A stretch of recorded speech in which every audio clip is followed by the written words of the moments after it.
Sinasabi dito ng banal na kasulatan, "But if I tarry long, that thou mayest know how thou oughtest to behave thyself in the house of God, which is the church of the living God, the pillar and ground of the truth. And without controversy, great is the mystery of godliness. God was manifest in the flesh, justified in the spirit, seen of angels, preached unto the Gentiles, believed on in the world, received up into glory." Pagpalain ng Diyos ang kanyang mga banal na salita sa ating pong sariling wika, ganito naman ang sinasabi. "Ngunit kung ako'y magluwat ng mahabang panahon, ay upang maalaman mo kung paano ang dapat sa mga tao na ugaliin nila sa bahay ng Diyos, na siyang iglesia ng Diyos na buhay at haligi at suhay ng katotohanan. At walang pagtatalo, dakila ang hiwaga ng kabanalan, ang Diyos ay nahayag sa laman, pinapaging banal sa Espiritu, nakita ng mga anghel, ipinangaral sa mga bansa, sinampalatayanan sa sanglibutan, tinanggap sa itaas sa kalwalhatian." Pagpalain ng Panginoon ang kanyang banal na salita. Lingunin mo ang katabi mo, kamayan mo, at sabihin mo, pagpalain ka ng Panginoon sa mga sandaling ito. Hallelujah! Everybody say, praise the Lord. Alam ba ninyo na mabuti ang Diyos na ating sinasampalatayanan? He is a God that is full of promises. And we thank God that all of His promises are alive in our lives today, and they are at work because He is the same yesterday, today, and forever. The words that Jesus spoke are written in this book. They are written on pieces of papers here in this book. Makikita ninyo nakasulat. This is what we call the written Word of God. But when we take out from the written Word of God and begin to expound from these words, and the Holy Spirit inspires the speaker, and the Holy Spirit gives the anointing to those words becomes the living Word of God. Sinasabi ng banal na kasulatan sa John 6:63, "The words that I speak unto you, they are spirit and they are life." Ang mga salitang sinasalita ko sa inyo, buhay at espiritu. So, pagkat tinamaan ka ng salita ng Diyos, buhay at espiritu yan. When Lazarus died, the friend of the Lord died. Martha and Mary, the sisters of Lazarus, told the Lord, they said, "Lord, if thou hadst been here, our brother would not have died." But Jesus said, "This is for the will of God to be revealed in the last days." Pinabayaan ito ng Diyos sapagkat merong kalwalhatiang makikita ang ibig sabihin. Kaya pumunta siya roon at patay na ang kanyang kaibigan. Pero tulad ng sinabi ni Pedro, nung nagsialisan ng lahat ng tao dahil ang Panginoon ay nangaral na sa kanila ng tunay na katotohanan, sinabi ng Panginoon sa mga apostoles, "Kayo, saan kayo pupunta? Aalis din ba kayo, tatalikod sa akin?" Ang mga apostoles, sinabi sa kanya, "Saan pa kami pupunta, Panginoon? Kayo lamang po ang may-ari ng mga salita ng buhay na walang hanggan." Where can we go, Lord? Thou only are the owner of the words of everlasting life. Ikaw lamang ang nagmay-ari ng mga salita ng buhay na walang hanggan.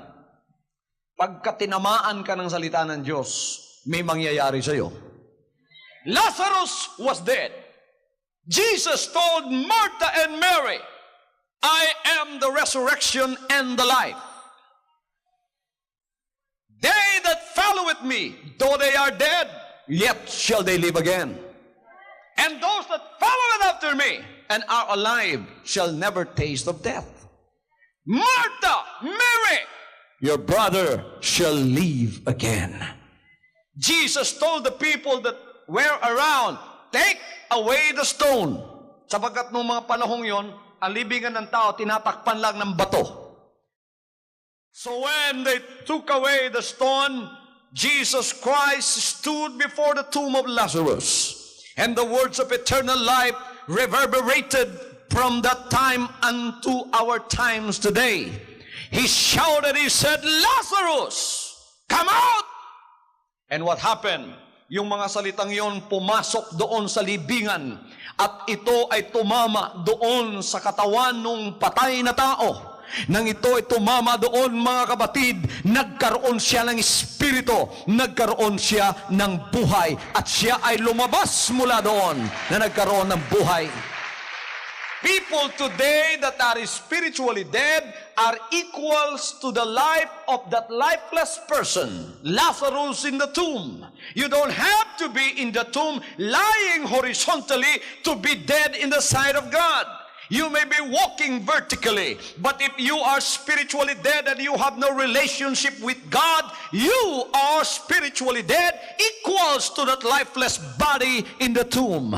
When you listen to the words of God this moment, at this very moment, when it strikes your heart, when you open your heart and your mind, and the word of God comes surging into your heart, you will live, my friend. Hallelujah! Magkakaroon ka ng buhay sapagkat ang mga salitang ito na kanyang idineposito sa kanyang kahariang nandito sa lupa ay mga salita ng buhay.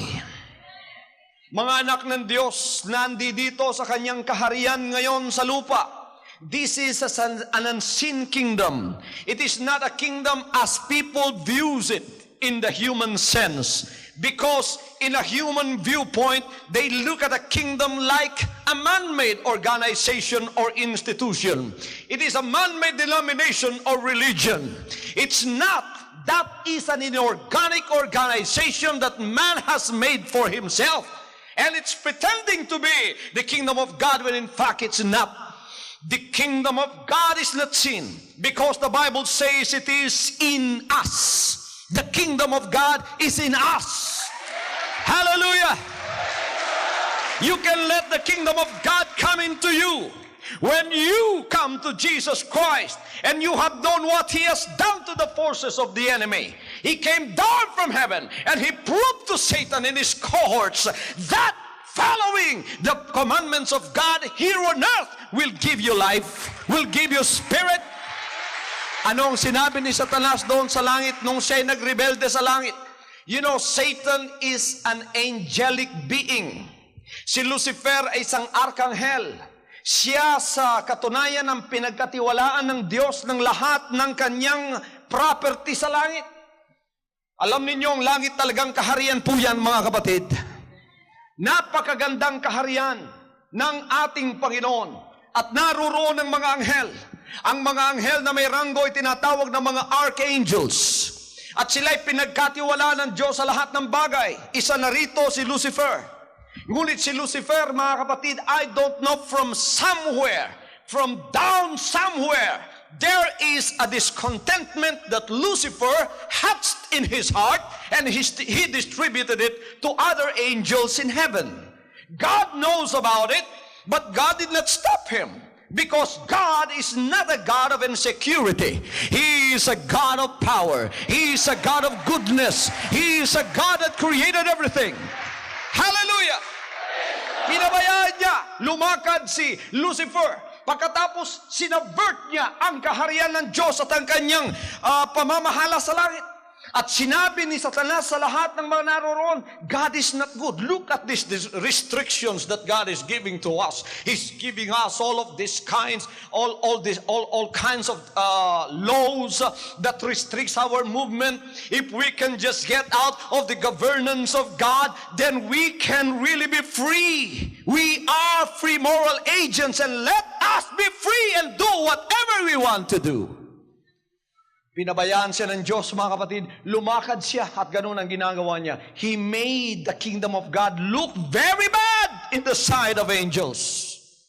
Sabi niya, tingnan niyo, ang mga rules na ito, ang mga laws na ito, hindi maganda para sa atin. Pagka tayo ay nagpapasakop dito, nare-restrict yung potentials natin, hindi nakikita. Kaya kung wala ang Diyos at walang kanyang pamamahala, magagawa natin ang ating gusto. May utak naman tayo. Then, and only then, matatawag natin tayo ay mga may kalayaan. Ganon ang propaganda ni Satanas. Pinabayaan siya ng Diyos. At nakita mga kapatid, ito ay humantong sa isang revolution. There was revolution in heaven. There was war in heaven, the Bible says. And Satan, who was Lucifer, went up to the throne of God to overthrow God. Ngunit may mga anghel din naman na kampi sa Diyos. Alam nila na kung sila'y magpapasakop sa Diyos, hindi totoo yung sinasabi ni Satanas na sila ay marirestrict sa kanilang freedom, marirestrict sa kanilang magagawa, kundi sila'y magkakaroon ng buhay, magkakaroon ng espiritu sa pamamahala. Itong lahat ay kalooban ng Diyos upang magkaroon ng harmony at magkaroon ng kalayaan ng taong tunay. Sinabi ng banal na kasulatan, itinapon si Satanas na wala sa langit, at ang kanyang lugar sa langit ay nawala. Hanggang ngayon, ganyan ang ginagawa ni Satanas sa mundong ito. Kita po ninyo mga kapatid, ang napakagandang plano ng Panginoon nang siya'y pumunta rito, pinatotohanan na sa kanyang pagsusunod sa lahat ng kalooban ng Diyos, ang tao ay hindi mapapahamak tulad ng sinabi ni Satanas. We will be restricted in our movements. We will be destroyed when we follow God. He is only trying to put himself up above us. He is trying to exalt himself by being subjecting us to His being, subjecting us to His commandments. Ito ang paraan ng Diyos upang itaas ang kanyang sarili. Palaging mataas ang kanyang sinasabi upang tayo ay mapailalim palagi. Ito ang subversion ni Satanas. Ngunit dumating si Jesus Christ dito. Pinakilala niya sa lahat na ang pagsusunod pala sa kalooban ng Diyos, mga kapatid, ay hindi masama sa tao. Ito ay mabuti sa tao. Hallelujah! Ang kanyang pagsusunod, ikinamatay pa niya. Sa kanyang pagsusunod, ipinako pa siya sa krus. Sa kanyang pagsusunod, nilait pa siya ng mga tao. Inusig siyang lahat ng kasamaan ginawa sa kanya. Ngunit, anong nangyari? Humantong pa siya sa physical na kamatayan. Pero tingnan ninyo, ang taong sumusunod pala sa Panginoon, kahit mamatay pa siya sa kanyang paglilingkod, wala kang problema sapagkat siyang may-ari ng lahat ng bagay. Bubuhayin kanya isang araw. Hallelujah! Kung sa langit, noong si Satanas ay nagrebelde na, pinigilan siya ng Diyos, in-stop siya ng Diyos, ang pag-ibig sana ng Panginoon ay hindi natin malalaman. Pinatunayan dito na kung si Satanas ay pababayaan na gagawin ng lahat ng kanyang magagawa, na walang gagawin ng Diyos, pababayaan siya. Sige, gawin mo ang lahat ng magagawa mo. Ginawa nga niyang lahat ng magagawa niya. Ngayon, mga kapatid, nadala niya 1/3 of the angels in heaven. Bumagsak sila rito. Ngunit nakikita ninyo, to the extent na ngayon matagal ng panahon ang mga nangyaring yon. Ngunit nakikita ninyo ang resulta ng pagsunod sa mga plano ni Satanas. Kasalanan, karamdaman, kamatayan. Ito'y napakita ng Diyos na hindi pinilit, ngunit dumating sa pagkahinog ang lahat ng kanyang plano. Ang lahat pala ng pagsunod sa kanya ay papunta sa kamatayan at kapahamakan. Ngunit napakita ng Diyos ngayon sa tao na kahit sa iyong pagsunod laitin ka, sa iyong pagsunod ikaw ay usihin, na ipakita niya na ikaw pala ay magkakaroon ng tunay na kalayaan at buhay na walang hanggan. Hallelujah! Mga anak ng Diyos, I am preaching tonight to you who are members of the kingdom and who are going to become members of the kingdom. And all of those that are listening to me through television and through radio, I am going to announce to you that the kingdom of God on earth is called the family of God, the household of God. Now, in 2 Timothy, 1 Timothy nating binasa, sinabi dito, nabasa natin dito ang house of God, nabasa natin dito ang church of the living God. The word church now is so abused that every group and every denomination that sprouts out right now, tinatawag nila ang kanilang sariling, we are the church. Kami ang iglesia. Kami ang iglesia. Nalilito ang tao at naghahanap kung ano ang talagang tunay na iglesia ng Panginoon. Sinabi ng Panginoon kay Pedro, Peter, upon this rock, I will build my church. And even the gates of hell shall not prevail against it. Marami mga kapatid ang umaangkin, kami ang tunay na iglesia na itinayo ng Panginoon. Tingnan yung organisasyon namin, ang laki-laki! But what is the true church? Ano ang tunay na iglesia? Meron naman sinasabi, ang iglesia namin ang tunay. Ito ang aming tunay, ito ang aming tunay. Nalilito ang tao sa paghahanap ng katotohanan. Mga kaibigan at mga kapatid, huwag po kayong malito. Simple lamang para malaman ninyo ang iglesia ng Panginoon. Pagka sinasabi ng Bible na iglesia, disabuse your mind of thinking that it is an organization. It is a man-made organization. Alisin po ninyo sa utak at isip ninyo yan. Alisin ninyo na ito ay building. Alisin ninyo na ito ay malaking organisasyon, maraming members. Alisin po ninyo yan. Hindi po yan. Ito ang tunay na iglesia. Ang ibig sabihin ng iglesia, katawan. Whether isa, basta nagpasimula sa isa, katawan na yan. Huwag lang yung kalahati. Manananggal yun. Basta isa, katawan na yun. Colossians 1:18 says, He is the head of the body, which is the church. Okay, yung katawan, magpapasimula sa isang katawan. Look at me. Am I a body? Ang lahat ay magsabing, wow! What a body!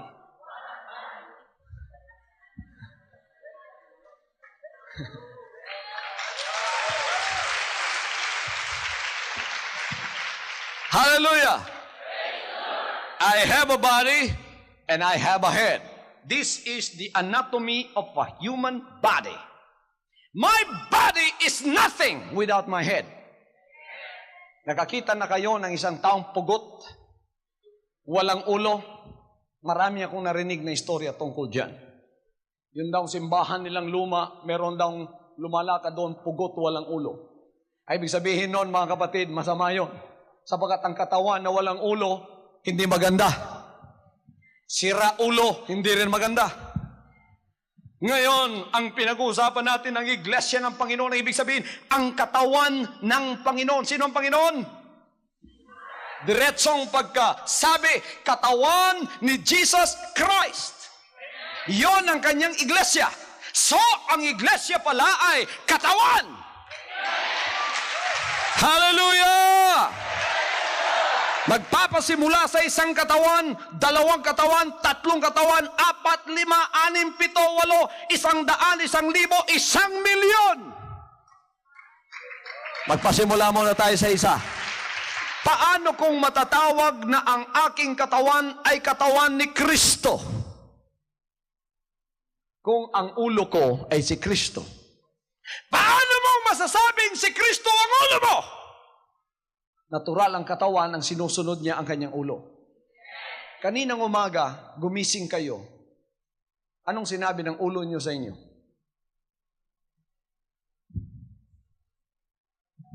Sabi ng ulo mo, bumangon ka na, tanghali na. Tapos sinabi niya, maligo ka na. Manutbrush ka. Naku, huwag kang makiharap sa mga taong hindi ka nagtutbrush. Baka mabuhay sila. Magbihis ka na, lumakad ka, lahat ng gagawin mo, sinasabi ng ulo mo sa iyo. Subukan mong kunin ang ulo mo, wala nang uuto sa katawan mo. Kaya walang kwenta ang katawang walang ulo. Ngayon, malalaman ninyo in a spiritual sense that Christ is your head when your body follows Him. Pagka sinusunod mo siya, siya ang iyong ulo.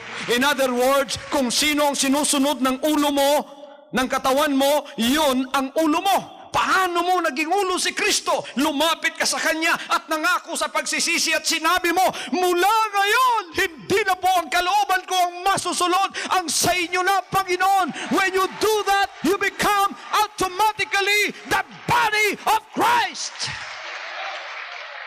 Hallelujah! So ang lahat lang palang nagsisi, ang siyang katawan ni Kristo. Paano mo lalamang nagsisi ka? Oh, Pastor, when I went to the altar, I shed a lot of tears. Hallelujah. I cried and cried and cried and cried and cried and cried until I have no tears anymore. That's why I have repented. Crying a bucket full of tears, that does not mean you have repented. There are criminals that cry before they kill somebody. Bakit ka umiyak? Umiyak ako dahil papatayin ko na yung walang hiya kong asawa. Hindi pag-iyak, ibig sabihin pagsisisi na. Marahil kung minsan iiyak tayo dahil sa ating pagsisisi, bunga ng pagsisisi yun. Pero ang tunay na pagsisisi, isang pangako ang iiwan mo at tutuparin mo ang pangakong yon. Ano ang pangako yun? Ang pangako, Panginoon, mula ngayon, not my will, but thine be done. Not my will, but thine be done. When Jesus Christ came from the portals of glory, He came down to earth to teach us a human lesson that we can do. He went to Calvary, and before going to Calvary, He was at Gethsemane, battling the feelings of His flesh, because the Father showed Him that there is a bitter cup. It's the cup of Calvary. He has to be crucified, put to shame, rejected by everybody. And before that, He was to be tortured. He was to be persecuted to the extent that even His loyal apostles had deserted Him. And He saw this coming upon Himself. So He battled with the wills of the flesh. He went to Gethsemane. The Bible says His sweat were falling down from His forehead like blood coming out from His body. And He said through the flesh, "Let this cup pass from me." But the Father said, "You have to undergo that. You have to do that." Jesus in the Spirit cried out and He said, "Not my will, but thine be done." Hallelujah! 3 times ang kanyang katawan, ibig umiwas. Ibig umiwas sa kalooban ng Diyos sapagkat napakasakit ng kaloobang kanyang gagawin. Ngunit sinabi ng kanyang Espiritu, "Hindi ang aking kalooban, Ama, kundi ang sayo ang matutupad sa aking buhay." Yan ang tunay na katuwiran ng Diyos. Yan ang tunay na kaharian ng Diyos. Pagka ang tao ay naturuan na kahit sa anumang paraan sa kanyang buhay, sa paghihirap man o sa kanyang mga kaginhawaan sa buhay, sumusunod siya sa Panginoon saan man siya ilagay. Siya ay hindi tatalikod sa Panginoon sapagkat ang kalooban ng Diyos ay kanyang susundin. Yan, mga kaibigan, ay katawan ni Kristo. Yan ang pinaghaharian ni Kristo. Pagka pinaghaharian ka ni Kristo, kaharian ka ng Panginoon. Halimbawa, ikaw lang isa sa bundok. Ikaw lang isang sumusunod doon sa bundok na kung saan ka nakatira.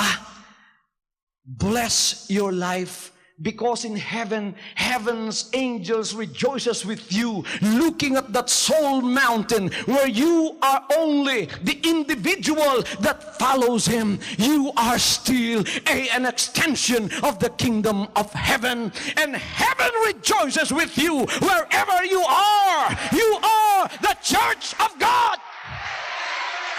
Iglesia ka ng Panginoon. Iglesia ka ni Jesus Christ. Katawan ka ni Jesus Christ. So, ang iglesia pala o ang katawan ni Jesus Christ, yung mga nagsisi lamang. Yung mga nangako lamang na hindi na ang aking kalooban, kundi ang iyo ang aking susundin mula ngayon. Yun pala ang iglesia. Halimbawa, sa lugar na kung saan ka nagsasamba, manggalang ang atip mo. Wala kang bahay-sambahan na ganito. Iglesia ka pa rin. Ang kisame mo ang langit. Ang ama mo, mga kapatid, nakatuon pa rin sa iyo. Mahal ka pa rin niya. Yan ang tunay niyang katawan. Ang nangakong susunod sa kanya, hindi na ang kanyang kalooban, kundi ang samang susundin. Yan ang tunay na iglesia. So huwag ninyong isiping maraming tao, yan ang iglesia. Magandang simbahan, yan ang iglesia. Malaking organisasyon, yan ang iglesia. Hindi po! Maaring isa ka lang, nasa bundok ka, ngunit tumutupad ka sa kalooban ng Diyos. Iglesia ka ng Panginoon. Hallelujah! That is God's household. It's the church of the living God. At itong sasabihin ko, it is extremely relevant in our days today. Tayong mga butil sa pananampalataya, ano ang perception natin sa tinatawag na iglesyang tunay? Alam na ninyo kayon kung ano ang iglesia? Ano ang iglesia? Katawan na, eto, katawan na nagsisi. Ano ang pagsisisi? Nangako na mula ngayon, totoong gagawin ko, hindi lang kalooban ko, ang sayo na ang matutupad, Ama. Hallelujah! Katawan ni Kristo, sumusunod sa kanyang mga utos. Ang iglesia pala ay pamilya ng Diyos. Bakit pamilya? Ipinanganak sa Espiritu. Pagka nagsisi ka, ang iyong espiritu na makaluma, ang espiritong sumusuway, the spirit of sin and disobedience. When you have repented, it's like a snake that is dead. It was killed by virtue of your repentance. Ahas yan eh. Yung spirit of disobedience, yan ang kasalanan. Ahas yang nakapulupot sa puso mo. Kahit na 5 pang New Year's resolution ang gawin mo ngayong January. Di ko nasusuntukin yung asawa ko. Praise God. 5 pakete ng sigarilyo na ubos ko isang araw. Ngayon, hindi na New Year's resolution ko na ito. Hindi na ako magmumura. Okay. First week of January, okay na okay. Second week, malungkot ka na. Third week, balik na sa dating gawin. Sige, giyaw-yaw asawa, butangan mo daw Sigarilyo, 5 kapakete, karon unom na. Hindi mo mapapatay ang ahas ng kasalanan sa puso mo sa pamamagitan ng New Year's resolution. No amount of reformation by yourself, no amount of New Year's resolution can renew you. You cannot do it because it takes the power of God to do it. It takes the power of God to do it. Hallelujah! At hindi makakakilos ang kapangyarihan ng Diyos kung hindi ka nagsisi. Hindi siya makakilos kung hindi mo gagawin yung pinagagawa niya. Pagka nagsisi ka, para mong pinutol ang leeg ng sawa sa buhay mo, mamamatay yun. Ang spirit of disobedience, aalis sa iyo. Ang babalot sa iyo ngayon, spirit of obedience. When you have the spirit of obedience in you by virtue of your repentance, that means you are born again in the Spirit. Ang born again, nagkaroon na ng espiritu ng pagsusunod.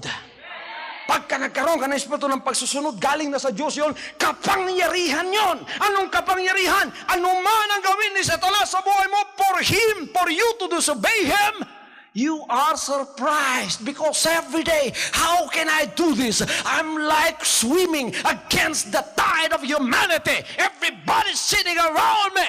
But why can I do this? You are doing it because of that power. Nagbago ka na. Binigyan ka ng isang espiritong makapangyarihan, kaya ikaw ay nag-i-enjoy ngayon sa iyong buhay. Ang iglesyang tunay ay pamilya ng Diyos. Galing sa Kanya ang Espiritu. Nag-i-enjoy tayo sa buhay ng ating Panginoon. Enjoy ba kayo sa buhay ng Panginoon? Bakit maraming Kristiyano ngayon hindi enjoy sa buhay ng Panginoon? Kristiyano ka? Oo. Bakit matamlay ka? Bakit ang mukha mo palaging Biyernes Santo? Sapagkat gusto mong pumunta sa langit, makisama sa Panginoon, hindi ka naman nagsisi. Ikaw pa rin ang hari ng buhay mo. Panginoon, you are my Lord, but I am the King. I am the King of my life. I can do with whatever I want to do with my life. Makailabot, Ginoo, balak niya. Pero manluluwas na ka, pero ako'y hari. Diri sa iyang gingharian, dito sa kanyang kaharian, siyang Panginoon, siya ang hari. Ang ibig sabihin ng siyang hari, ang kanyang kalooban, ang masusunod. Hindi ang sa atin. Look at denomination today. Denomination looks at Jesus Christ as their Savior. You're my Savior, Lord. But we are the King. That's why we have our own bylaws. You have your own laws, which is the Word of God. This is the law of the King. But when you come to denomination and religion, they have their own bylaws. Let us set aside the bylaws of the king, the laws of the king, and let the people obey our own bylaws. Silang hari, ang kanila ang nasusunod. Si Jesus Christ, pagka binisita mo sa kanilang mga pagtitipon, nasa tabi, napakapayat, utos-utosan lang. Jesus, mahawa mi ron, bantay kas balay. Security guard ba? Dito sa kanyang kaharian, ang Panginoon ang hari. Ang kanyang kalooban ang masusunod dito. Have we promised Him that? That's why we enjoy His life. We enjoy Him because we are under His protection. Kaya wala rito matataas ang mukha, puro masasaya ang tao dito. Tingnan ko ang mga masasayang mukha ng mga butil sa kanilang pananampalataya. Hindi tayo napilitan, kundi ating ibinigay ito sa Kanya. The church is God's family. It enjoys His life. The church is God's family because it bears His name. What's your name? Totoo? Noon, anong pangalan niyo? Pagka tinanong kayo, ano ka? Catholic. Ano ka? Baptist. Ano ka? Mormon. Sana si Jesus Christ dyan. Parang hindi ko nababasa sa banal na kasulatan yung mga pangalan nyo. Ang tunay na kaharian ng Diyos nagtataglay ng kanyang pangalan.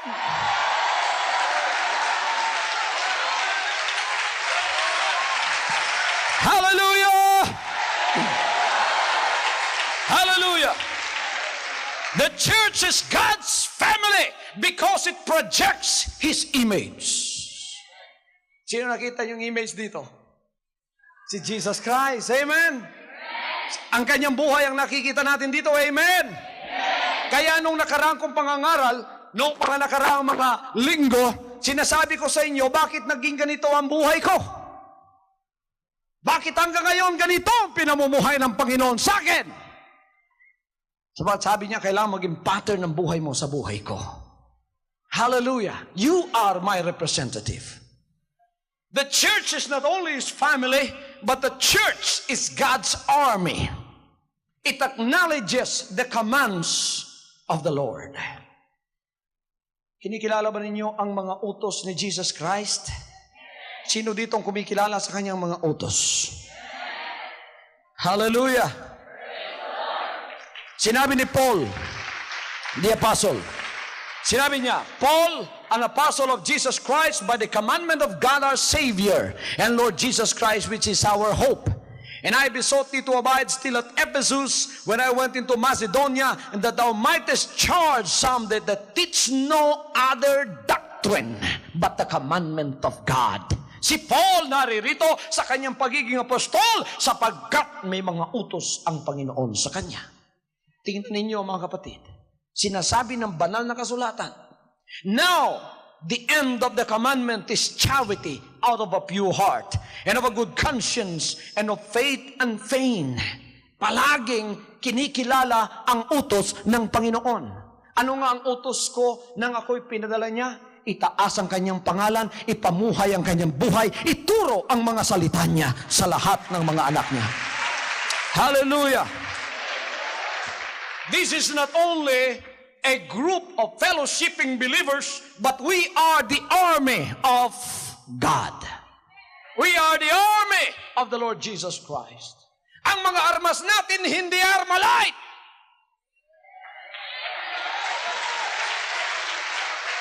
Why?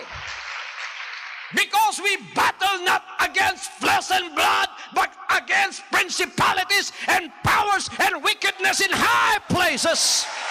And we are here to downturn and to destroy the works of the devil. And we cannot win by using bullets. We cannot win by using armors that are used to destroy the flesh. We are here, and our armor is mighty through God to the pulling down of strongholds. The strongholds of Satan can be penetrated by the truth of the Word of God. Hallelujah. Satan has many messengers in the last days. They preach the theology of hate. They preach the theology of divisiveness. They preach the theology of anger.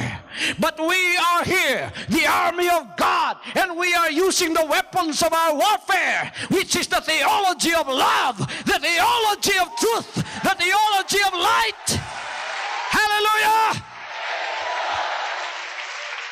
Yan ang inutos ng Diyos sa kanyang mga sundalong tunay. Sabi niya, mahalin mo ang iyong kaaway.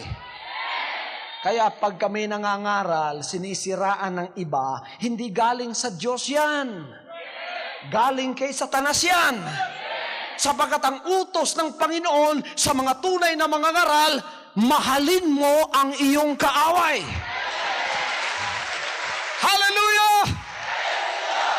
I preach against deception, but I am not against any individual personally. I have nothing against you personally. I preach against the deception of the devil without fear or favor. Kaya hindi ako naniniwalang tatlo ang Diyos.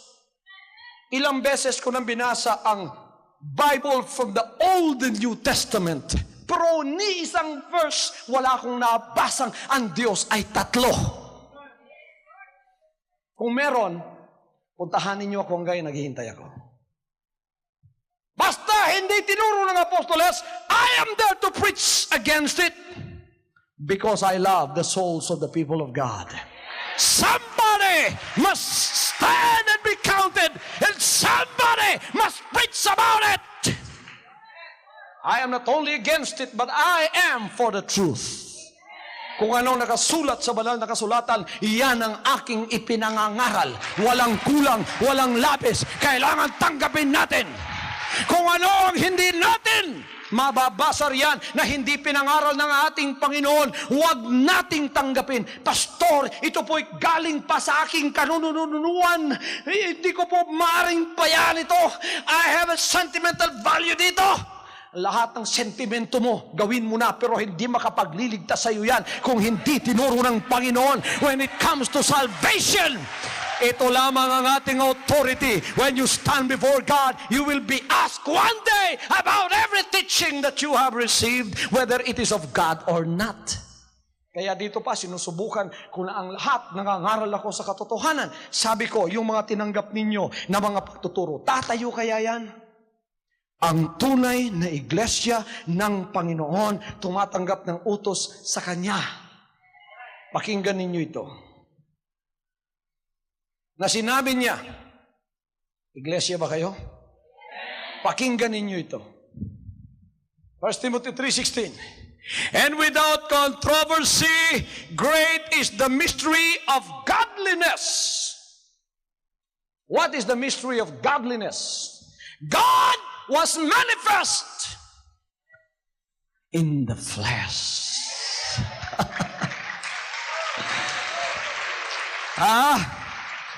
Iglesia ng Panginoon, makinig kayo. Tunay ba kayong iglesia? Sinabi ko na sa inyo madaling maglagay ng iglesia ni Jesus Christ. Madali yan. Madali! Pero tingnan ninyo ang turo at aral. Ang iglesia ni Jesus Christ, naniniwalang siya ay Diyos.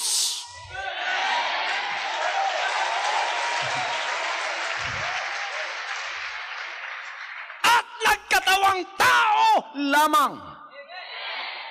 Diyos siya.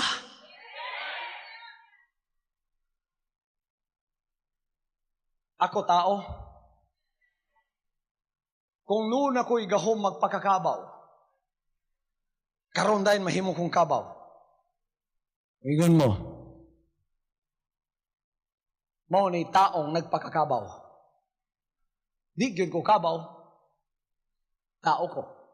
Nalang ko'y gahom nga mahimong kabaw. Natay mga silingan diri, na gahom mahimong iro.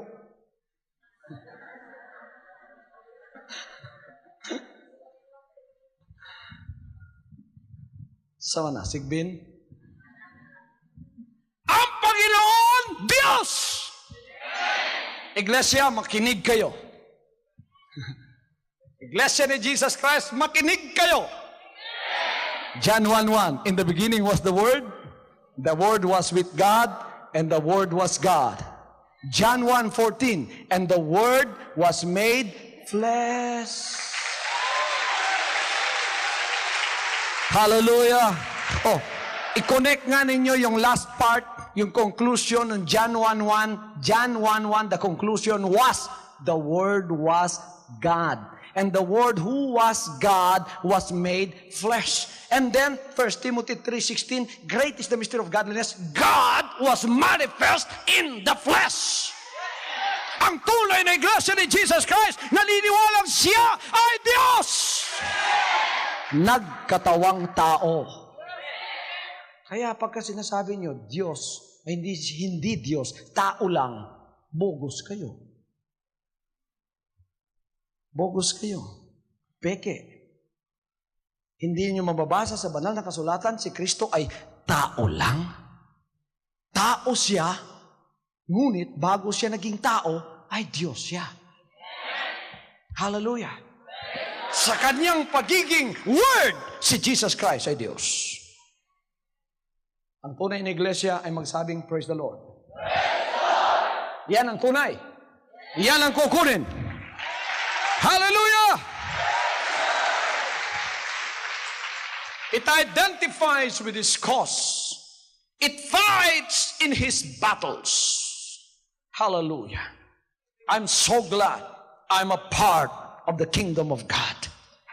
He said to Timothy, this I charge, I commit unto thee, son Timothy, according to the prophecies which went before on thee, that thou by them mightest war a good warfare. This ministry is waging warfare on all fronts. We are waging warfare against immorality. We are waging war against all sins and vices. We are waging war against deception to deceive the souls of men. We are waging war against falsity of religious beliefs. We are waging war on all fronts using this instrument, the Word of God, as our only weapon. It is the weapon of the truth. Hallelujah. Hallelujah. The church is God's academy.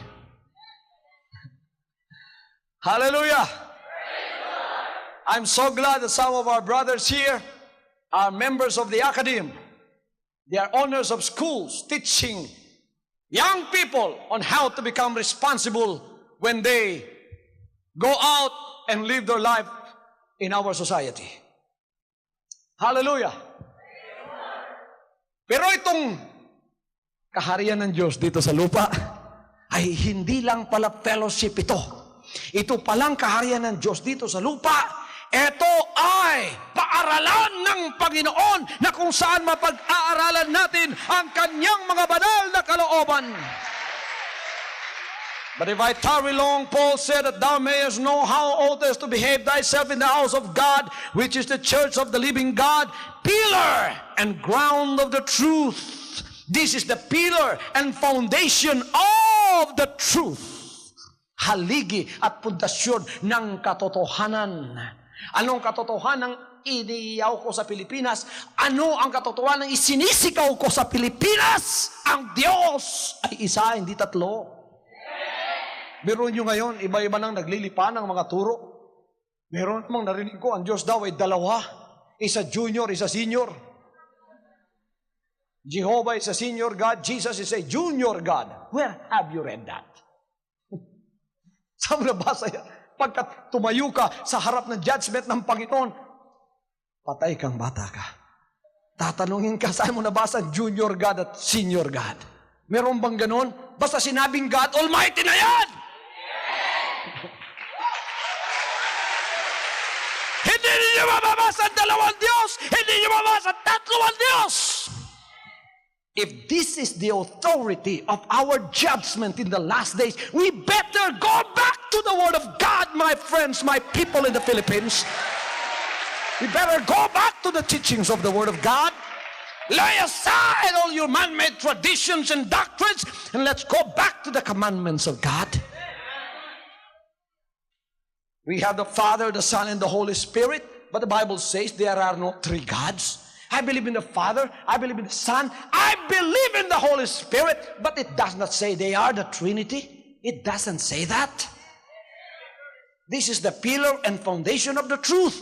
Let us preach the truth as it is. Kung papopularan lang ito, hindi ako mangangaral against a popular doctrine. It is very popular. It is accepted by all Christians around the world. I'm not here to become popular. I am here to preach my covenant of truth from the Lord. Hallelujah! What matters to me is when you know the truth. What matters to me is I am interested in your future when you stand before God in judgment, because all of us will die. The Bible says, before the coming of the Lord, baka pabutan kayo ng kamatayan nyo. Sinabi niya, it is appointed unto man once to die, and after that, the judgment. When you stand before the judgment seat of Christ, He will ask you, did you receive my words? Did you obey my will? Pagkatapos hindi mo alam yun, at ang sasabihin mo sa Kanya, Panginoon, ako po'y madalanginin, hallelujah, tingnan ninyo ang tuhod ko, puro na po kalyo ito, Panginoon. Hindi ko tinanong kung ikaw madalanginin, tinatanong kita kung sumunod ka ba. Ano ang susundin ko? Hindi ko alam yan. Ayon pala. May relihiyon ka, wala ka namang pagsusunod. May relihiyon at denominasyon ka, hindi mo na alam ang salita ng Diyos. Anong klase yun? Hindi kaligtasan. That is a social gospel. And I am delivering to you not a social gospel this very moment. I am delivering to you the gospel of the truth. Hallelujah! Hallelujah! The kingdom of God is the preserver of the truth. Ito ang taga-preserve ng katotohanan. Amen? Taga-preserve ng katotohanan, ng lahat ay magsabing amen. Amen. Masaya ba kayo? Amen. Na mayroong taga-preserve sa katotohanan? Amen. Bahala lang mabackslide ng lahat. Maging prostitute na ang lahat sa lahat ng uri ng mga bulaang pagtuturo. Kala ninyo yung prostitute, yung babae lang nagpapabili ng kanyang laman. Hindi. Pagka pinagbili mo ang iyong katotohanan, prostitute ka. Daghang mga magwawali nga prostitute. Alam niyo ang ugali, mga kapatid, ng isang prostitute? Hindi tinitingnan ang mukha ng customer ng tao. Tinitingnan kung may babayad ka. Can you afford me? Halimbawa, yung customer, maraming buni dito. Hindi tinitingnan yun. My eyes are close to your face. It's open to your money.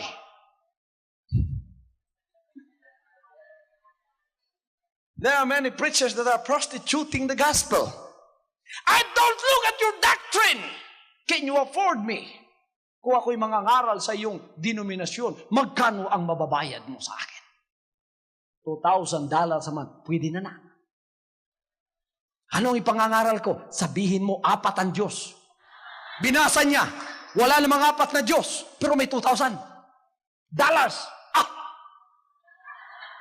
Sweldo every month. Mangaral, 4 ang Diyos.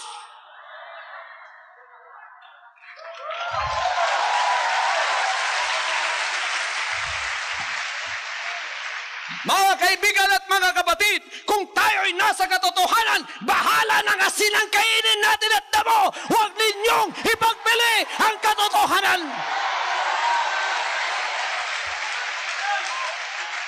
Co-workers, co-ministers, and members of the kingdom of Jesus Christ, do not sell out the truth. Mga nanunungkulan, huwag ninyong ipagbili ang inyong katungkulan sa droga. Huwag kayong makipagsabuatan sa mga nakakasira sa ating sosyedad.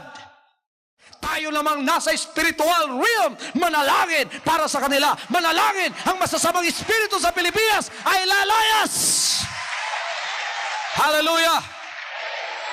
At maghahari ang katotohanan. Kinakailangan ng kaharian ng Diyos, protector and preserver of the truth. At ito ang ginagawa natin. We are also the teacher and promoter of the truth.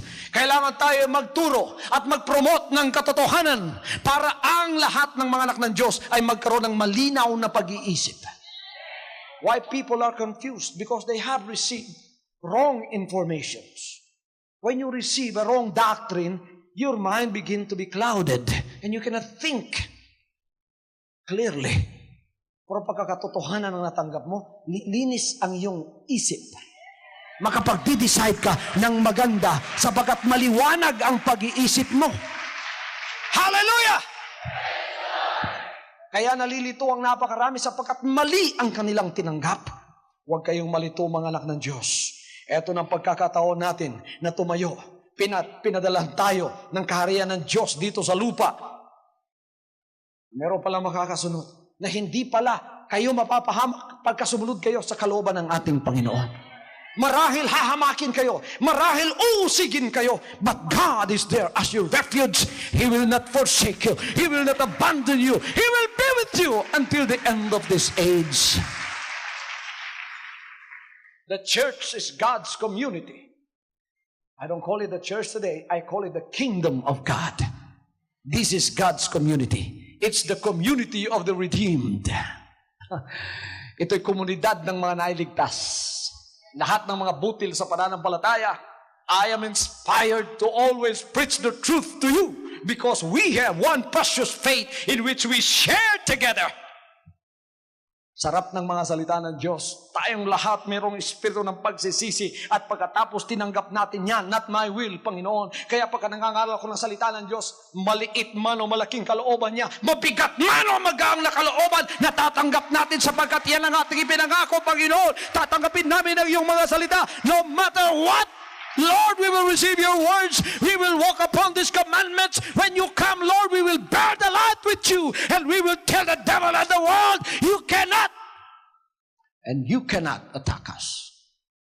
The truth is upon us. Binabalot tayo ng katotohanan. Sasabihin natin sa demonyo, pumunta ka at bumalik kung saan ka galing. Pero dito sa paglilingkod na ito, hindi ka makakapasok sapagkat ito ay komunidad ng Diyos at komunidad ng mga nailigtas. Hallelujah! This thou knowest, that all they which are in Asia be turned away from me, of whom are Phygellus and Hermogenes. Meron ding nababackslide sa mga katotohanan ng Diyos. Umaalis sa kanyang kalooban. Eto sinabi ni Pablo dito. Anong pangalan nila? Ang pangalan ng isa, mga kapatid, ay si Phygellus and Hermogenes. Hindi nila mahal ang katotohanan. Natanggap na sana nila, ngunit tumalikod sila. You know, that is a pitiful situation when you face God in judgment. Alam mo na, tinanggap mo na, tapos tumalikod ka, tapos tumayo ka sa harapan niya. Sabi ng Panginoon, ligtas ka ba o hindi? Ang sasabihin mo, Lord, once upon a time, ako ay kasama ng mga ligtas, Panginoon. Ngunit tinamaan ako ni Satanas, Panginoon, na disib na naman ako. Bumalik ako sa sanlibutan. O napakasaklap, Panginoon. Masaklap nga. Mabuti pa yung talagang hindi nila alam. Tapos bumagsak. Talaga hindi nila alam. Pero ikaw na, alam mo na. Pagkatapos, aalis ka ba? Pagkatapos yun pala ang kaligtasan mo pagdating sa judgment, nakahulagpos ka. Hanggang itatapon ka sa impyerno, masakit yun sa isip mo.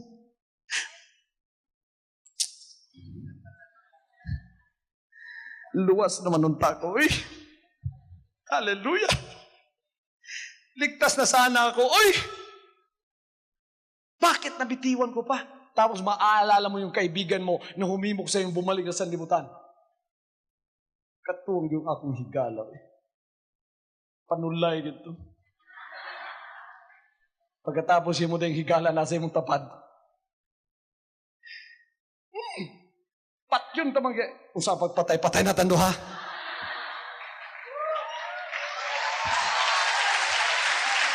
Hallelujah!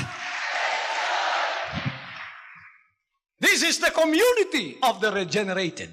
I don't call it the community of the reformed because this is not a reformation only. This is regeneration. When you reform yourself, it's through your human power that you can do that, but this is regeneration. Ang Diyos ang makakagawa lamang na babaguhin ka. Siya lang ang makakagawa niyan. This is the community of the responsible. Everybody says community of the responsible. Ang mga responsable nagiging responsable dito. Kaya dito hindi mananatili ang mga tamad. Yung mga irresponsable, alam ninyo, ang unang-unang kasalanan, hindi pagnanakaw. Alam ninyo yung napag-aralan natin kaninang umaga? Anong pinakamalaking kasalanan? Pinakadakong sala, katapulan.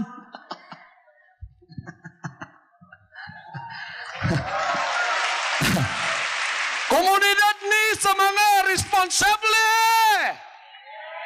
Amen. When you stand before God, it's not only the hairs of your heads that are going to be numbered. It's not only irresponsible words that you are going to give an accounting for. Even the time will be accounted for. Your time. Ilang taong kang nabuhay? 70 years, Panginoon. Namatay ka, bangungot. 70 years will be counted into months. How many months in 70 years? 70 times 12 equals na sa months. Months will be counted into days, into weeks. How many weeks times 4?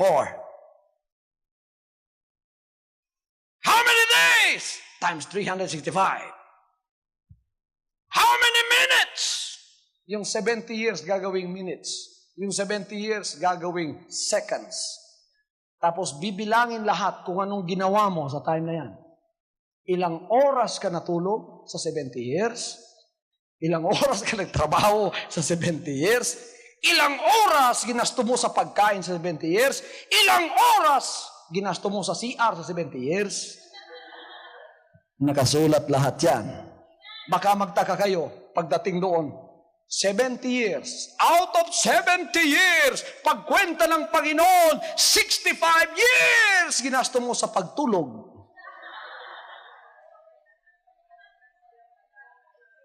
Masyak ka. Ganun ba yun? Oo, ganun yun. This is a God-given time. While we are here, let us make use of that time. Hallelujah! Let's be responsible with our time. Ang iba, parang napapasok pagka nagsasamba sila. Bibilangin sa langit yan. Ilang oras sa 70 years mo ang ginamit mo sa pakikinig ng salita ng Diyos. When you stand before the judgment seat of Christ, oh, how you wish you had spent more time with the Lord listening to His words. Baka magtaka ka sa 70 years, equivalent lang sa 3 months ang pakikinig mo ng salita ng Diyos. Equivalent lang sa 3 months. Biro mo, 70 years, ang pakikinig mo 3 months lang. Wow! Magtataka ka.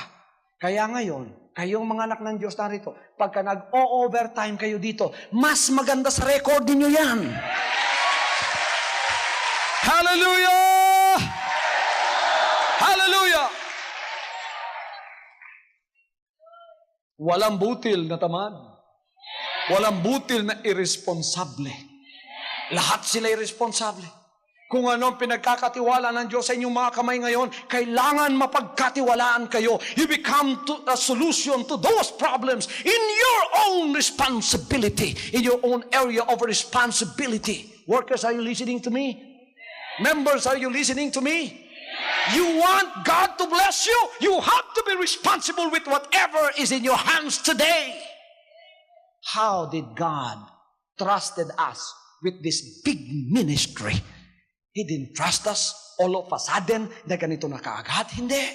Pinagkatiwalaan muna tayo sa maliit na bagay. Because the Bible says, kung ikay magpagkakatiwalaan sa maliit na bagay, pagkakatiwalaan ka kahit sa malalaking bagay. Ano ang pasisimula ng ministry? Alam ba ninyo, mga kapatid? Alam ba ninyo? Nung nagpasimula yung pastor, kahit ako'y anointed na, hindi kagad ako pinagkalooban ng malaking ministry ganito. Sinubukan muna ako sa maliit na bagay. Meron akong 15 membro. Yung 15 membro na yon, nung ibinigay ng Panginoon sa akin, puro disturb ang pag-iisip nun. Hindi mga buang, kundi hindi nakapokus sa kanilang paglilingkod. Pero nyo, nangangaral ako. 15 lang sila, nangangaral ako, ang pinag-uusapan, business. Hindi nakatingin sa akin, sila nag-uusap.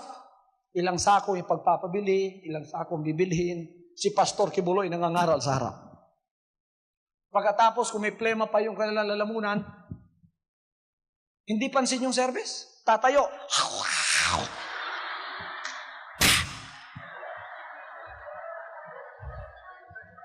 Isang klaseng mga membruhan eh. Sinubukan ako ng Diyos ko, ako'y mapagkakatiwalaan. Masakit na yung dinadamdam ko sa kanila, pero nangangaral pa rin ako. Sabi ko, mga buto, bumangon kayo. Pagka natapos ng pangangaral, 30 minutes for me when I preach to a congregation like that. There are only 15 of them, but when I preach to a congregation like that, 15 minutes to me is like 15 years. So, sasabihin ko pagka natatapos na sa pangangaral, ay salamat, matatapos na ako. Pagkatapos mga tatayo na. Sabi ko, tumayo tayo, manalangin tayo. Siyempre, pag ako ang nananalangin, closing prayer, pipikit ko yung mata ko. Panginoon, salamat po. Habang pala nakapikit yung mata ko, sila pala nagkakalabitan na isa-isa lumalabas na.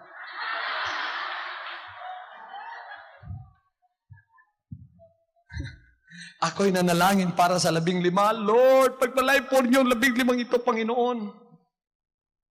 15 na lang kabuk, mga kiang pag yun. Hindi ko iniwan yung responsibilidad binigay ng Diyos. How much was I receiving a week in my tithes and offering? I was receiving 50 pesos. Pagka kami nakatanggap na ng 100 pesos, magpipista ng Jesus Christ doon sa Biltmore. Hallelujah. Kaya kami na mamalengke, hindi ako namamalengke ng maaga. Because 50 pesos is my responsibility. That is what God has given to me. At that time, para ako'y subukan kung talagang mapagkakatiwala. And 15 members. Pumupunta kami sa Agdao Market, we go there kung tanghali na, mga 11:00. Bakit? Para yung sobra-sobra na lang ang mabili namin kasi mura yon. Hindi na kinikilo yon. Tapok-tapok na lang. Kasi kung pumunta ka ng maaga, puro presko, anong mabibili mo sa 50 pesos? And I will divide 50 times 4 dahil 4 na worker kami. Ding mabibili namin yung mga sobrang gulay, yung malapit ng itapon. Marami-rami. Praise the Lord. Yun ang binigay ng Panginoon. I must be responsible with this 50 pesos. Hallelujah! Until God gave us a dream, and the dream says, I will use you in a greater way. And the Lord put us to another level. Napagkatiwalaan. Hanggang sa level nito. And we were trusted with Davao City only. Until God has trusted us with all of the cities of Mindanao. And until we were trusted with all of the cities of the Philippines. Ilan na lang major cities sa Pilipinas ang walang Jesus Christ, the name above every name, congregation ngayon. Hallelujah. We are now in the millions sa ating covenant partnership. Hindi lang ang Pilipinas ang ipinagkatiwala, ang buong sanlibutan ipinagkatiwala. Hallelujah. Hallelujah. Responsibility is one of the traits of the kingdom of God. Walang anak ng Diyos na irresponsableng papapuntahin sa langit.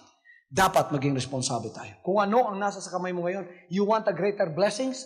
Kung ano nasa kamay mo ngayon, you must be responsible with what you have. Don't worry about the desires of your heart. They will come to pass when you can be trusted with what you have today. So kung ano ang posisyon mo ngayon, kung anong pinagkatiwala sa iyo ng pastor mo, gawin mo. Kung anong pinagkatiwala sa iyo ng ama mo, gawin mo. With all your heart. Pinagkatiwala sa akin, karya ng Diyos. Kailangan matulog ako 3 hours, 2 hours lang. Tama na yun. Naobserbahan ko, baka natulog ako ng 2 hours, para rin akong tulog ng 8 hours. Because I am giving all my time to the Lord. Para mapalagong lalo ang kanyang gawain. Kung minsan, nakaka-guilty. Hindi ka nakakagawa sa kanyang gawain. Kaagad-agad. Gustuhin mo man. Dahil ikaw ay responsable sa kanyang gawain. Kung ano ang nasa sa'yo ngayon. You want the greater blessings? You want to receive 1 million tomorrow? Or the next year? Be responsible with what you have today. Magkano tinatanggap mong sweldo ngayon? Be responsible with what you have today. Bigay mo muna yung tithes mo. Tapos, gawin mo, i-divide mo sa pamilya mo, lahat-lahat, kung anong pangangailangan mo. Don't go beyond that mean. And then have faith in your heart and desire that God will give you more. And the Lord will open the way for you to have an abundant life. This is also the community of the respected. Minumura tayo ng salibutan. Ang demonyo yon. Tinutuligsa tayo ng salibutan. Demonyo rin yun. Inuusig tayo ng salibutan. That is of the devil. The Bible says, maraming gagawin sa inyo. Pakinggan ninyo ang gagawin ng demonyo sa atin. Pero, kagalang-galang pa rin tayo sa harap ng Diyos. Huwag kayong mag-alala. Hallelujah! Anong sasabihin ng mga tao? Eto, pakinggan nyo. Blessed are they which are persecuted for righteousness' sake, for theirs is the kingdom of heaven. Blessed are ye when men shall revile you and persecute you and shall say all manner of evil against you falsely for my sake. Blessed are you when men shall revile you and persecute you and shall say all manner of evil against you falsely. Kung ano-ano na lang ang sinasabi sa atin, inaakusa sa atin. Sabi niya, mapalad kayo. Rejoice and be exceeding glad, for great is your reward in heaven. Great is your reward in heaven. Huwag kayo magtaka. Pagka kayo Jesus Christ member, kung ano-anong sinasabi sa inyo. Because your life alone is a rebuke to the unbeliever. It's a rebuke to the devil. So the devil will do in his utmost to degrade you, to character assassinate you. Pero huwag kang mabahala kahit konti. Tumayo ka. Manampalataya ka. Hindi ka maano. Huwag kang mahiya.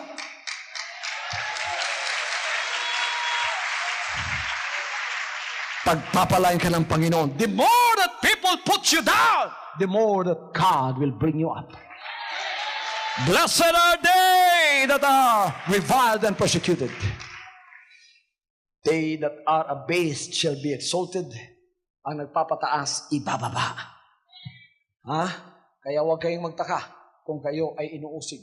Yan ay palatandang nasa katotohanan kayo. Ako lang ba nagpa-participate sa karya ng Diyos? Hindi. Look at our service today. I preach the Word of God. That's my participation. But you look, I'm not the only one preaching here. You are helping me preach the Word of God. And you say, Amen. Praise the Lord. Hallelujah. You are preaching with me. Ay, ibig sabihin, go, preach it. Magkatuwang ba tayo dito sa pangangaral sa katotohanan? When I preach the Word of God, I get excited because I get a wallop of the devil's head every time I preach the Word of God. And I like it. Hallelujah. At tinutulungan ninyo ako sa pamamagitan ng inyong pakikinig ng mga salita ng Diyos at sa inyo nabubuhos ito.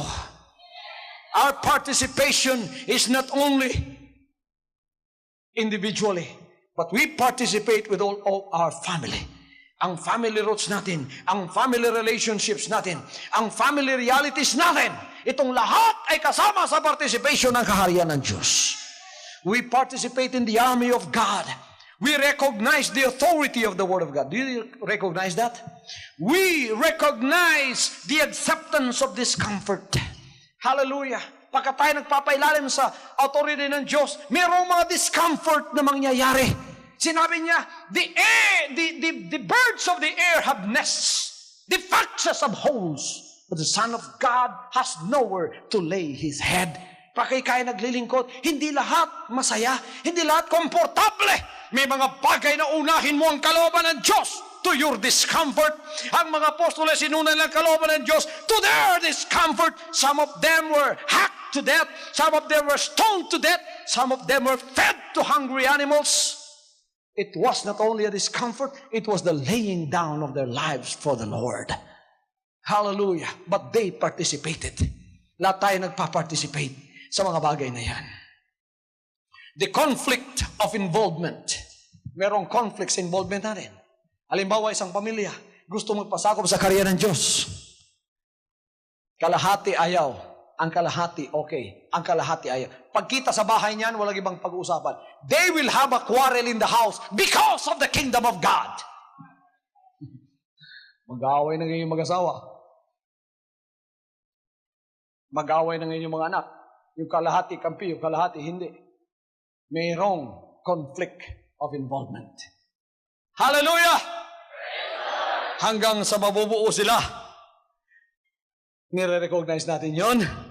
Pagka tayo nagpa-participate sa army ng Diyos, hindi lang involvement, hindi lang conflict of involvement sa ating pamilya, sapagkat kuminsan naroroon pa, pumapasok si Satanas, pero pagka na-solve yun, ang conflict na naman sa labas, we will be ostracized by people that do not recognize the authority of the kingdom of God. People will not recognize you. They will ostracize you. In your office, in your school, wherever that they recognize you, magtataka ka, ginagawa ko naman ang mabuti. Maganda naman ang pinapakita ko. Ako na may namumuhay. Binayaan ko na lahat ng bisyo ko. Nung ako ay umalis sa lahat ng bisyo ko, nagalit na yung mga kaibigan ko sa akin. Bakit kaya? Ako na yung nagbago na. Ngayon, nagalit pa sila sa akin. Sinabi, sige, agsimba ka diyang kikibuloy hanggang lumampas ka sa langit. Doon na yung bando rin, nagsimba. Sabado, Domingo, nagsimba siya. Niya, nagsimba na si Webes. Kasi gisulti siya, pagulis balay. Anak, gisulti yan. May pa, mamutos na ka. Dito ka nakagkibuloy mo uli. Namutos tao ng bata. Niya, nadiri ka rin kauban ako.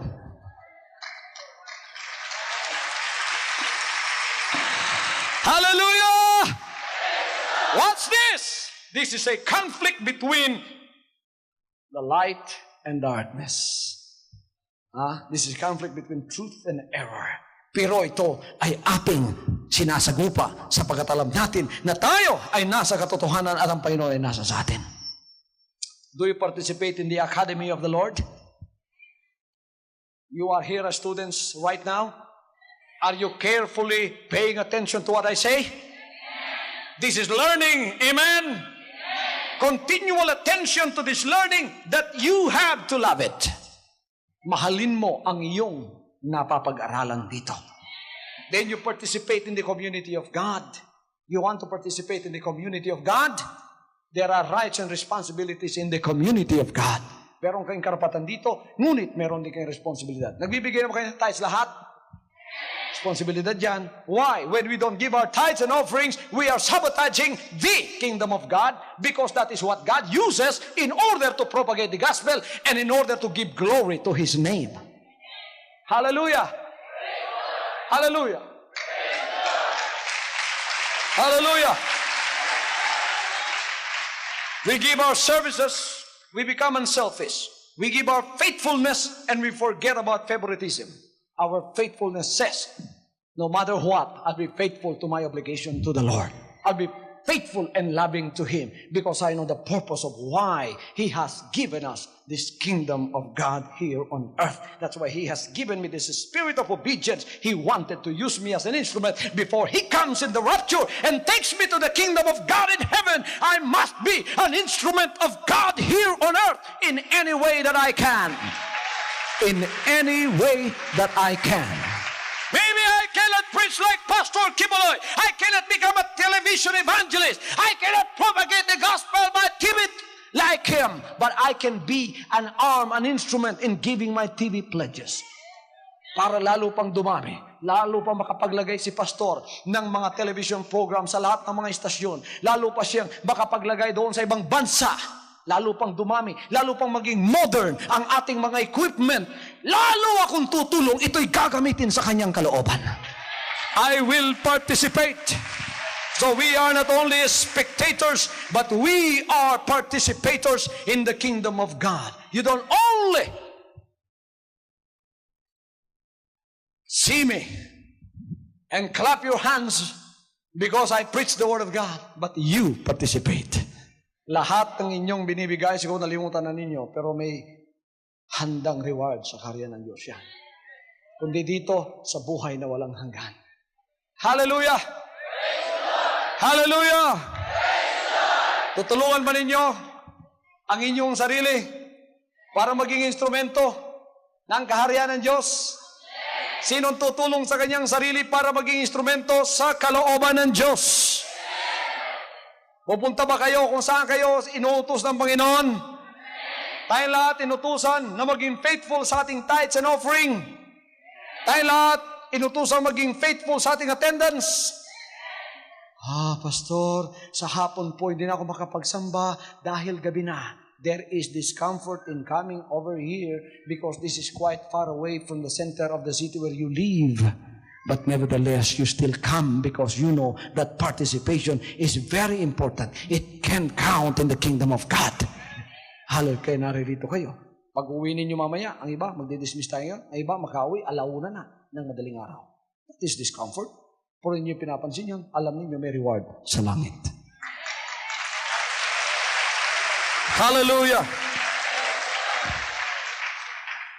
Iglesia ng Panginoon, kaharian ni Jesus Christ, siya ang hari. Sa iglesia, maraming panahon na abuse ang word na yan. Siya ang tagapagligtas, pero kayo ang hari. Dito sa kanyang kaharian, siyang tagapagligtas. At siya ang hari, at siya ang Panginoon. Ang lahat ng naging member ng kanyang katawan ay mga taong nagsisi. They have given the Lord the authority. They do not recognize themselves as the king. The owner of their body, their lives is Jesus Christ. 1 Corinthians 6:19 says, "Know ye not that your body is the temple of the Holy Spirit, and that the Spirit of God dwells in you? You are not your own, you are bought with a price. Therefore glorify God in your body." Kaya dito, katawan ni Kristo, kaharian niya. Kailan mo matatawag na kaharian ka? Pagka ikaw ay nangako, mula ngayon, susunod na po ako sa inyo. Not my will. If only your will is to be obeyed, you are not here tonight. Wala kayo dito. Merong nagsamba ngayon dito, may mga kaibigan siya dumating from the States. He has to attend to them. Pero dahil may kalooban ng Diyos na kailangan magsamba siya, iniwan niya ang mga kaibigan niya at pumunta siya dito. Sinabi niya, "Not my will, Lord, but thine be done." Hallelujah! May income! Hindi pa ako nakapagbigay ng tithes. Pero sa utang ko lang, kulang ito. Kailangan ibayad ko na lahat sa utang ko ito. Naalala ko, what is the will of God with my money? Oh, I give Him my tithes. First, masamang magkautang sa tao, mas masama sa Diyos. So ang isasauli ko muna yung para sa Diyos. Ito ang kanyang kalooban. Sinauli ko. Anong sinabi niya? Kalooban ba niya ito? Kalooban niya. Gusto niyang kayo ipagpalain. Kung di pa, sasabihin ba sana niyang, subukan ninyo ako sa bagay na ito. Gusto ng Diyos pagpalain kayo. Nang pagpapalang, hindi tulad ng iniisip niyo. Tulad ng iniisip niya. Anong iniisip mo? Papantayan ba ng Diyos yan? Sobra pa. Sabi niya, bubuhusan kita ng pagpapala. Wala nang silid na kalalagyan. Hallelujah! The will of God is done in His kingdom. Huwakan mo yung TV set mo, ikaw anak ng Diyos, nanonood sa programang ito, at ako'y dadalangin sa iyo. Lord, let the miracle that my brother and sister is asking from you happen right now. Make it happen. Miracle of healing, miracle of financial prosperity, and miracle of salvation. Right now, Father, I ask you to touch their lives all over the Philippines.